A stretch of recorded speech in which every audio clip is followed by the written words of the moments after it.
근데 놀랍게도 성경에는요, 부흥이라고 하는 명사형이 한 번도 사용된 적이 없습니다. 신구약을 통해서 부흥이라고 하는 단어가 나오지를 않습니다. 아니, 구약에 그 동사형으로 부흥이라고 하는 단어가 한국어 성경에 나타나 있습니다. 하박국 3장 2절에 보면 여호와여 주는 주의 일을 이 수년 내에 부흥하게 하옵소서 하는 구절이 딱 한 번 부흥이라고 하는 단어가 등장을 합니다. 근데 그 부흥이 뭐냐 하면 revive it. 또 RSC에는 그렇게 되어 있고 또 인터내셔널 그 버전에 보면은 renew them in our day. Renew them in our day. 우리 시대에, 우리의 때에 하나님 새롭게 해주세요. 다시 살아나게 해주세요. 하는 그런 단어입니다. 시편 19편 7절에 봐도 여호와의 율법은 완전하여 영혼을 소생시키며 시편 85편 6절에 보면 주께서 우리를 다시 살리사 주의 백성이 주를 기뻐하도록 하지 아니하시겠나이까. Will you not revive us again? 우리를 다시 살린다. Revive. 창세기 45장에 보면은 이 야곱의 기사가 나오는데요. 야곱이 그 자기의 아들, 사랑했던 아들 요셉을 잃어버리지 않습니까? 죽은 줄 알고 평생을 이제 사는 거죠. 근데 그 요셉이 애굽의 총리 대신이 돼가지고 그 형들을 만나서 형들을 이제 보내서 아버지를 모셔오라고 명령을 합니다. 그랬더니 이제 그 다른 아들들이 가가지고 그 야곱에게 우리 동생 요셉이 저 애굽의 총리 대신이 되었습니다. 아버지를 모시고 오랍니다.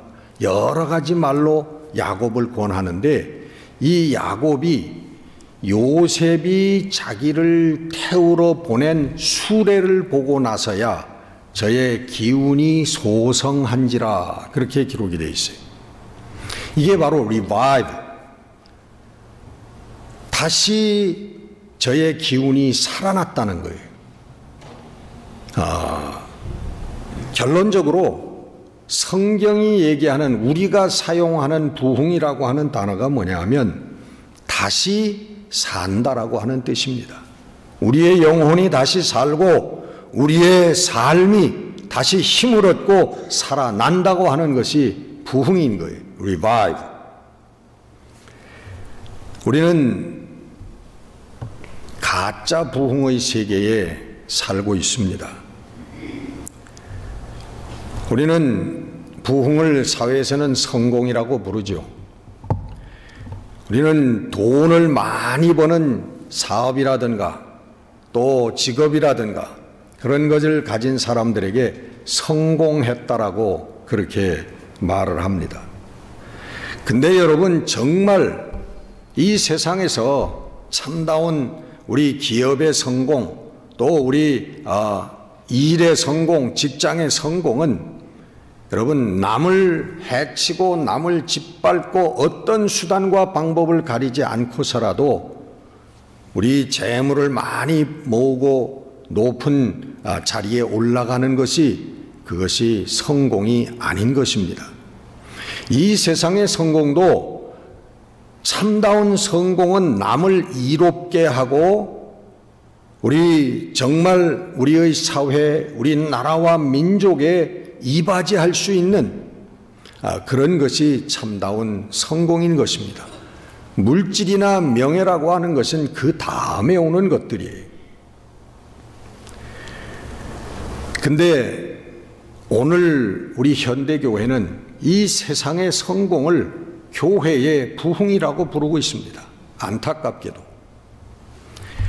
수십 년 전부터 우리의 자랑이 되었던 세계에서 가장 큰 교회가, 교인이 제일 많은 교회가 우리나라에 있습니다. 근데 정말 개척교회에서부터 수십 년 동안 그렇게 세계의 가장 큰 교회를 일구었던 그 목사님이 결국은 세상의 법정에 서서 공금 횡령 배임 혐의로 세상에서 형을 받는 그런 모습을 우리는 지켜봐야만 했습니다. 얼마 전까지도 그 세습 때문에 문제를 많이 일으켰던, 결국은 며칠 전에 보니까 그 총회에서 그 교회의 세습을 인정하기로 했다. 그렇게 아주 역사적인 그런 결과를 만들어 놨더군요. 부동산이 수천억대가 되고 그 일대에서는 그 교회에 나오지 못하면은, 안 나오면 장사를 못하는, 사업을 못하는 그런 놀라운 교회가 있습니다. 또 얼마 전에 한 15만 명이나 되는 그런 신령한 교회라고 하는 교회가 그 교회를 일으켰던 분이 80이 넘은 분이 육신의 정욕의 추태를 부린 그런 모습을 우리는 방송에서 지켜봐야만 했습니다. 일일이 예를 들 수 없을 정도로 주로 대형 교회라고 하는 큰 교회들이 다 그렇게 문제가 있고, 또 우리 선교적인 일들을 가로막는 그런 행태들을 나타내는 그러한 모습들을 우리는 봅니다. 여러분, 정말 한국 교회가 부흥했느냐? 우리가 성경적으로 볼 때 한국 교회가 부흥한 교회냐? 의문이 있습니다. 이것이 정말 하나님께서 원하시는 부흥이냐? 누구를 비난하자는 얘기는 아닙니다. 저도 그런 사건을 접했을 때 조용히 생각해 봤어요. 나라면 어떡할 것인가? 제 아는 목사가 어느 교회를, 한국의 유명한 교회를 방문하게 돼서 그 담임 목사하고 잠깐 차를 마시고 있는데 그때가 아마 이 추석 즈음이었던 모양이에요. 그 교인들이 교회에서 목사님에게 떡값이라고, 추석 떡값이라고 갖다 주는데 그것을 어떻게 보게 됐는데 거기에 1억이 담겨 있더랍니다. 그래서 생각을 해봤어요. 이 떡값으로 1억씩 나한테 우리 교회에서 준다면 나는 정말 올바른 정신을 가지고 목회를 할 수 있을까? 나도 타락할 수 있다고 하는 것을 인정합니다. 그리고 우리도 다 타락의 가능성이 있는 인생들이라고 하는 것을 우리는 인정을 해야만 합니다. 그러나 오늘 우리가 이것을 끄집어서 아프게 얘기하는 이유는 뭐냐 하면, 우리가 올바른 이 길을 걸어가지 아니하면 우리들에게 하나님의 구원의 면류관이 없다는 것입니다. 우리가 유명한 목사이든 평범한 한 신앙인이든 어느 누구를 불문하고 올바른 하나님의 부흥의 길을 걸어가지 아니하면 우리들에게는 하나님의 구원의 면류관이 있을 수 없다는 사실 때문에 우리는 이 아픔을 다시 한번 되새기고 지적할 수밖에 없는 것입니다.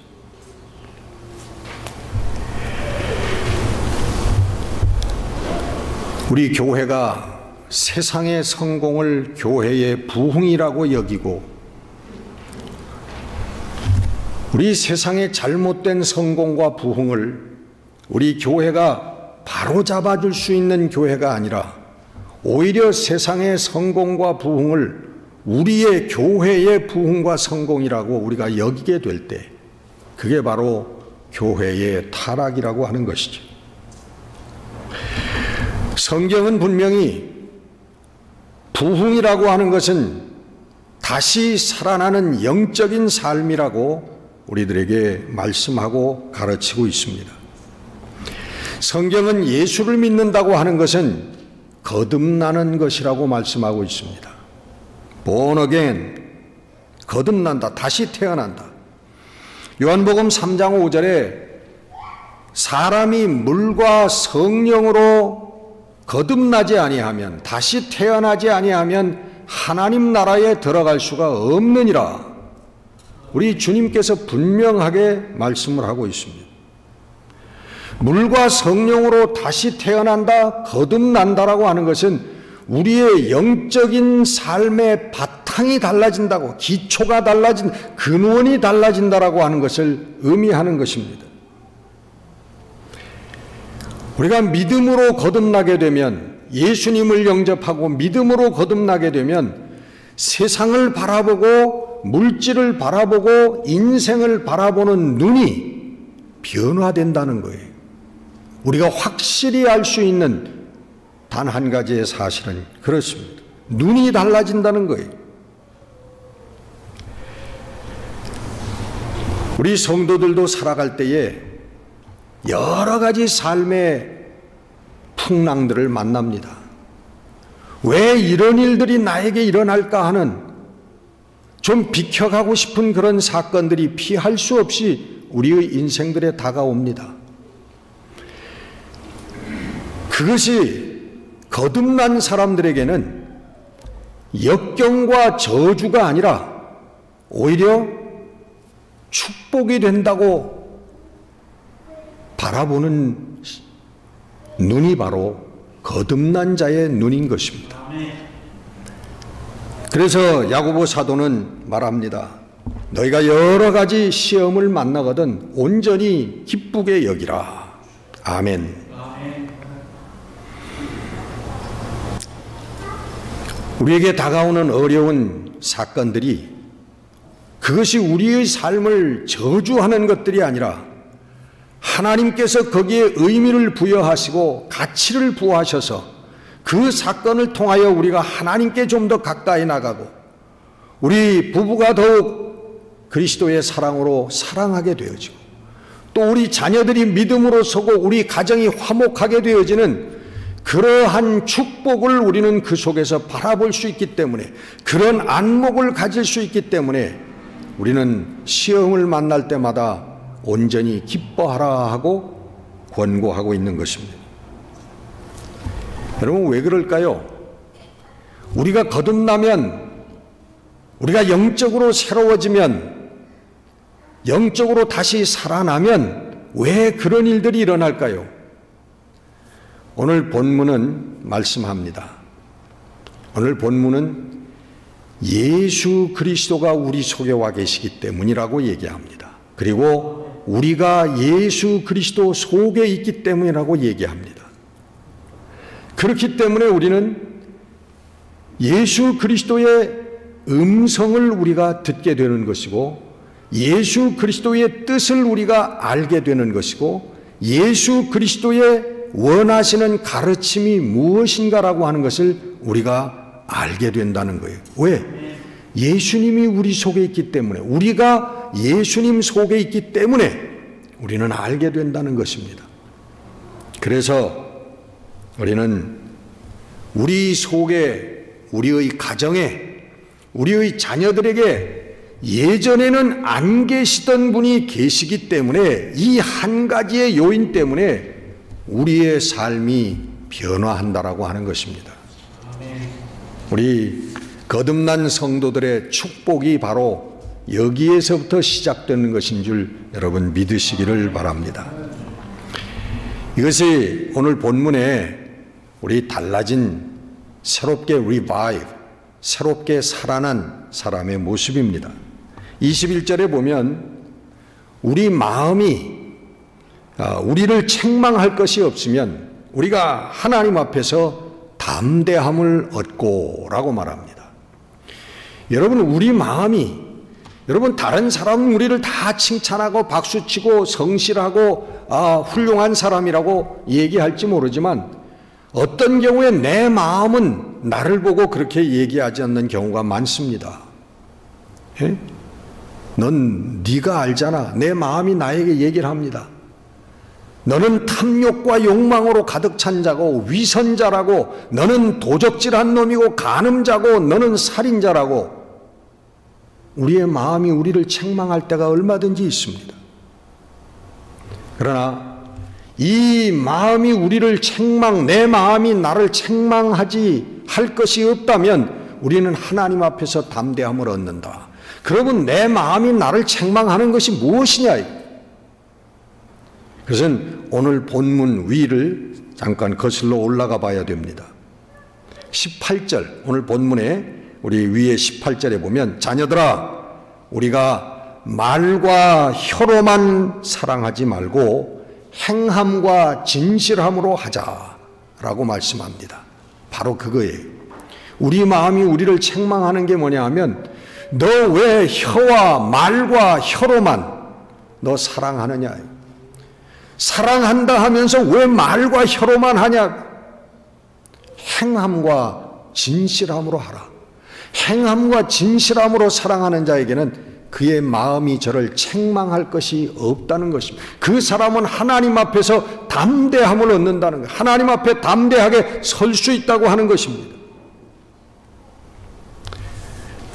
거듭난 사람, 다시 살아난 사람, 부흥이 된 사람은 바로 이런 사람인 것입니다. 여러분, 우리 성령의 은사를 받아서 기도해서 병을 고치고 방언을 하고 예언을 하고 능력을 행하고 또 믿음으로 헌금도 많이 하고,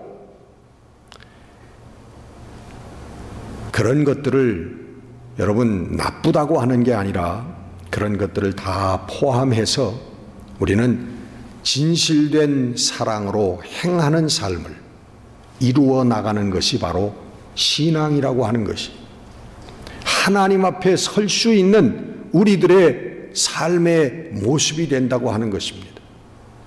여러분, 세상에 얼마든지 놀라운 은사를 갖고 있는 사람, 능력을 갖고 있는 사람도요, 사랑하지 않는 사람들이 얼마든지 있습니다. 사랑의 삶을 이루지 않는 사람들이 얼마든지 있어요. 교회에 철저하고 봉사를 하고 헌금을 많이 하고 많은 사람에게 믿음의 칭찬을 받는 사람이지만, 그러나 정말 진작 사랑의 행함이 없는, 사랑의 삶을 이루지 못하는 그런 사람들이 얼마든지 있다고 하는 것입니다. 여러분, 마태복음에 우리 주님의 꾸짖음을 기억하지 않습니까? 그때에 사람들이 나와서 주님에게, 내가 예수님의 이름으로, 주님의 이름으로 귀신을 쫓아내고 많은 권능을 행하지 않았습니까? 그럴 때 우리 주님께서, 나는 너희들을 도무지 모르노라. 그 예수님께서 그 믿음으로 훌륭한 일들을 행했던 사람, 그 사람들을 모른다고 하는 이유가 단 하나, 진실하고 행함이 있는 사랑의 삶을 이루지 못했기 때문이라고 하는 것입니다. 23절, 그의 계명대로 서로 사랑할 것이니라. 그의 계명을, 예수 그리스도의 계명을, 우리가 예수 그리스도의 제자라고 하는 사람들인데요, 예수 그리스도의 제자들이 예수 그리스도의 명령을, 계명을 지키지 않는다면 그게 제자라고 할 수가 있겠습니까? 제자가 아니죠. 우리 성도들은 교회와 그리스도인의 본질과 비본질을 정확하게 잘 알고 계셔야만 합니다. 여러분, 본질이라고 하는 것은 핵심인데 그것은 변하지 않는 것입니다. 비본질은 뭐예요? 그 본질을 둘러싸고 있는 것인데 비본질은 변할 수 있는 것이라는 겁니다. 예를 들어서 우리가 이 생체적으로 몸을 우리가 본질이라고 생각할 때, 이 몸이 본질이라면 우리가 입고 있는 옷이라든가 우리가 먹는 음식이라든가 우리가 살고 있는 집이라든가 타고 다니는 차라든가 이런 것들은 뭐예요? 그것은 비본질적인 것이라는 거죠. 그런 것들은 변할 수도 있는 것이라는 거예요. 이 본질이 없어지거나 희미해지면 그것을 둘러싸고 있는 비본질적인 모든 요소도 없어지거나 의미와 가치가 없어지게 되는 것입니다. 어느 미국의 해변 마을에 그 해안선이 너무 좀 복잡하고 암초들이 많아가지고 늘 밤에 거기 등대가 있음에도 불구하고 늘 밤에 거기를 지나는 배들이 많이 파선을 한다고 그래요. 그래서 사람들이 많이 죽습니다. 그래서 그 동네 사람들이 그런 것들을 여러 번 겪다가 우리가 교대로 이 인명 구조대를 우리가 형성을 해서 결성을 해서 우리가 밤마다 교대로 나가서 이 배가 난파되어서 거기서 정말 생명의 위협을 받는 우리 그 사람들을 구해내는 일을 하자. 그래가지고 그 구조대를 조직을 했다는 것입니다. 그래서 1조는 첫날 나가고 2조는 둘째 날, 3조는 셋째 날 365일을 그렇게 지키기 시작했어요. 그리고 실제적으로 파선되는 거기에서 많은 사람들을 구조해내는 훌륭한 일들을 하게 됐다는 것입니다. 그런데 이것이 신문에 보도가 됐어요. 신문도 전국적으로 이게 보도가 되니까 그 다음부터 갑자기 신문 기자들이 찾아오게 되고 인터뷰를 막 하게 되고 그러다 보니까 거기에 회원으로 새로운 회원들이 느는데 지역의 국회의원이 회원이 되고요. 거기에 시장님이 또 그리고 경찰국장이 회원이 되고 또 유수한 돈 많은 사업가들이 그 회원이 돼가지고 밤마다 거기서 파티를 연다는 거예요. 그러다 보니까 인명구조는 뒤로 간 것이고 저희들은 모여서 친교하고 파티하고 강연을 하는 것이 주된 업무가 되었다는 것입니다. 이것은 우리의 교회의 본질을 상실한 우리 현대교회를 비꼬는 예화입니다. 우리 교회의 본질이 무엇입니까? 무엇 때문에 우리는 교회를 세우고 우리는 무엇 때문에 교회를 해 나가는 것이냐? 거기에 교회의 본질이 있고 교회의 사명이 있는데 우리는 그 교회의 본질과 사명은 뒷전으로 하고 뭔가 다른 일들을 하고 있지 않는가 하는 얘기예요. 교회의 본질은 여러분 뭘까요? 교회 건물입니까? 아니면 많은 숫자가 교회의 본질입니까? 아니면 거둬들이는 많은 헌금이 교회의 사명입니까? 여러분 오늘 본문은 교회의 사명, 그리스도의 사명, 본질이 뭐냐 하면 계명을 지키는 것이다 라고 말합니다. 예수 그리스도의 계명을 지키는 것이 교회의 사명이고 성도의 사명이에요. 본질입니다. 오늘 많은 교회들이 이 사명을 잊어버리고 우리가 무엇인가, 무슨 일을 하는 사람들인가 라고 하는 것을 잊어버리고 산다는 것입니다. 여러분 교회의 사명 곧 예수 그리스도의 계명을 지키는 그것이 성도들입니다. 그리고 그 성도들이 곧 교회라고 하는 것입니다. 여러분 초대교회로 돌아가자는 그런 캠페인을 벌이는 교회들도 있습니다. 여러분 초대교회로 돌아가자라고 하는 정신이 무엇입니까? 초대교회로 돌아가자고 하는 그 정신은 어떤 교회를 이루자고 하는 게 아니라 어떤 건물이나 어떤 형태를 이루자고 하는 게 아니라 예수 그리스도의 정신으로 돌아가자고 하는 것이 바로 초대교회로 돌아가는 것입니다. 예수 그리스도의 사랑으로 돌아가자고 하는 것이 초대교회의 본질입니다. 그리고 오늘 우리들이 추구해야 될 우리들의 본질인 것입니다. 바로 이런 사람들이 주 안에 거하는 사람들이라고 오늘 본문은 말씀하고 있습니다. 예수 안에 거하고 예수님은 우리 속에 거하고, 그래서 예수님의 뜻과 의도를 잘 아는 사람들이고, 그리고 그렇기 때문에 주의 말씀이, 주의 음성이 언제나 우리들 가운데 들려오는 사람들이라고 하는 거예요. 여러분, 우리가 놀 때, 우리가 비즈니스 할 때, 장사하러 나갔을 때, 장사할 때 우리가 이 주님의 음성을 잊어버리는 순간이 많다면 그 사람은 어떤 사람일까? 정말 그리스도의 제자인가? 그는 거듭난 사람인가? 라고 우리는 묻지 않을 수가 없는 것입니다. 예수 안에 거하는 사람, 예수님이 우리 속에 와 계신 분은 22절에 보니까 구하는 대로 다 얻는 사람들이다, 그렇게 되어 있어요. 여러분 다 기도에 응답받고 여러분 원하고 구하는 대로 다 얻고 싶은 분들 아닙니까? 그 비결을 오늘 말씀하고 있는 거예요. 예수 안에 거하라. 예수님이 너희 속에 거하게 하라.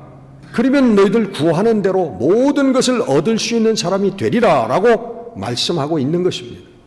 아멘. 여러분, 이 전제가 이루어지지 않고 이루어지지 않은 사람이 무엇이든지 구하는 대로 다 얻는다면 어떻게 될까요? 네? 아마 여기에 지금 계신 분들이 거의 이 자리에 아마 없을 것입니다. 혹도 있다면은 아마 10중 8구 불구자일 거예요. 세상 사람들이 여러분 얻는 대로 구하는 대로 기도하는 대로 다 된다면 여기 살아남을 사람이 뭐 있겠습니까? 예? 어느 누구의 기도의 응답에 의해서 다리가 한쪽 날아가고 눈알이 하나 빠져나가고, 예? 정말 죽지 않으면 다행이죠. 더더군다나 아마 이 홍 목사 같은 사람은 목숨이 100개쯤 있어도 아마 감당하기 어려웠을 거예요. 지난 거의 한 40년 동안 얼마나 많은 욕을 먹고 살았는지 저는 분명히 확신하는데 100세는 분명히 넘기리라고 생각합니다. 목사님들 장수의 비결이 거기에 있어요. 여러분, 참된 부흥의 삶을 사는 성도들이 되시기를 주의 이름으로 축원합니다. 우리 참된 다시 영적으로 사는 삶이 이루어져서 여러분의 심령이 평강을 이루게 되고 여러분의 부부가 사랑의 부부가 되어지고 여러분의 직장과 가업이 번성의 길을 가고 하나님의 형통의 길을 축복을 맛보며 여러분 평화와 기쁨의 삶이 되어지는 이 역사가 바로 우리 영적으로 다시 산 사람들, 참된 부흥의 삶을 사는 사람들의 삶인 것입니다. 한 2달 전쯤 됐나요? 몇 달 전에 제 친구 박보영 목사가 여기 집회를 왔다가 저희 집에서 잠깐 식사를 하고 갔습니다. 여러 가지 담화를 하는 가운데 여러분 뭐 좋은 일이니까 실명을 밝혀도 좋다고 생각을 합니다.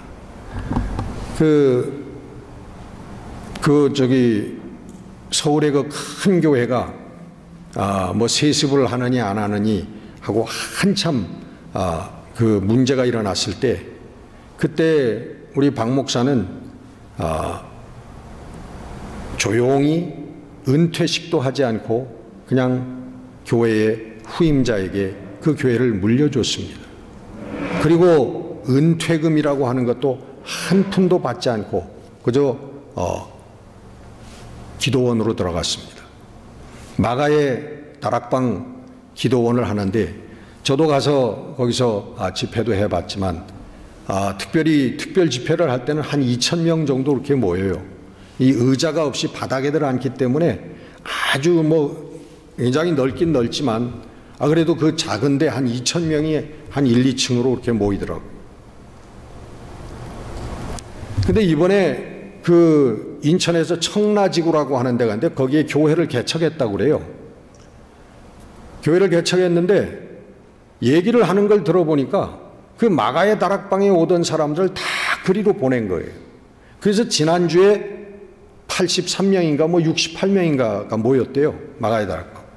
그 제가 아는데 적어도 주일마다 한 1,000여 명씩 1,000몇백 명씩 모이는 그런 근데 다 보내고 그 당시에 지난 주일날 몇십 명이 모였다는 거예요. 그러면서 또 한 1년 지나면 또 다 찹니다. 그러면 또 개척하는 겁니다. 그래서 참 이런 사람이 다 있구나. 교인 한 명이라도 더 빼들어 오려고 다른 교회에서라도 빼들어 오려고 악을 쓰는데 다 보내서 또 보내는. 그러면서 우리가 좋아하는 부흥, 바로 참다운 부흥이 여기 있지 않은가. 아멘. 그런 생각을 했습니다. 교회의 문제뿐만 아니라 여러분 우리 개개인의 우리 신앙의 삶의 문제도 바로 그렇습니다. 참된 부흥은 여러분 하나님의 거룩한 믿음으로 우리가 형통한 복을 받고 또 다 보내는 거예요. 다 남을 위해서 사용하는 것. 하나님 또 채워주시면 또 보내는 것입니다. 그러다가 우리는 빈손 들고 하나님께 가는 것입니다. 세상에 우리가 가지고 온 것이 없음에 우리가 맨몸으로 가는 거 아닙니까? 그게 다 하늘나라의 보화를 쌓아둔 사람들, 멸관을 받는 사람들의 참된 부흥의 삶을 사는 사람들의 모습인 줄 믿습니다.